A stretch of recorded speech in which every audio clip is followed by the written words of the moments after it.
سلام دوستان، امیدوارم حالتون خوب باشه. امروز اومدیم با یه ویدیو خفن که میخوایم آیپد ویو و پی سی ویو رو کاملا تضمینی بدون بند روی گوشی انجام بدیم.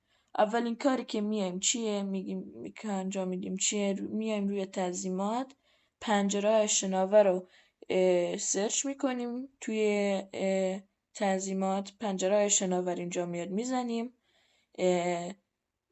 نوار کناری رو میزنیم. اینجا میاد همیشه نمایش داده شود، شما گزینه رو فعال میکنید. خب بچه اگه بیاید بیرون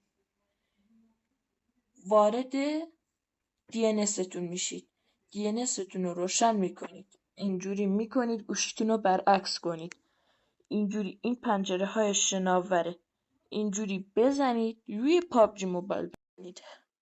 تقریبا 4 ثانیه نگه دارید، 4 ثانیه 3 ثانیه اینجوری نگه دارید و وارد بازی پابجی موبایل شید. به همین راحتی و بدون سادگی آیپد ویو تون فعال شد. و حالا روش پی سی ویو بهتون میگم. حالا به این نگاه کنیم. بچه ها قبل از نشون دادن آیپد ویو لطفا ویدیو رو لایک کنید و چنل رو سابسکرایب کنید. خب بچه ها ببینید وارد اکران شدیم کاملا. آیپد ویو فعاله. حالا میریم توی ترنینگ. خب بچه اینم بگم که یکم تنظیماتتون به هم میریزه ولی خیلی زیاد نیست. یکم تنظیماتتون به هم میخوره. بچه اینم از آیپد ویو. نگاه کنید. اینم از آیپد ویو.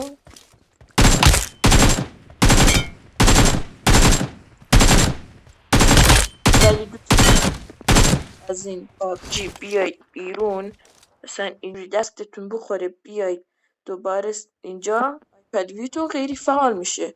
پس بریم سراغ پی سی ویو. خب بچه ها الان اومدیم آموزش پی سی ویو. پی سی ویو هم خیلی آسونه. اینجا میایم DNS میایم بیرون. اینجا DNS رو فشار میدیم. اینجا این گزینه رو میزنیم. بچه حالا اینو میزنیم، میایم اینجا پابجی موبایل رو پیدا میکنیم. اینجوری آروم آروم. نگاه کنید به روایت تصویر پی سی ویو هم فعال شد. از این کرافتون معلومه. ولی توی این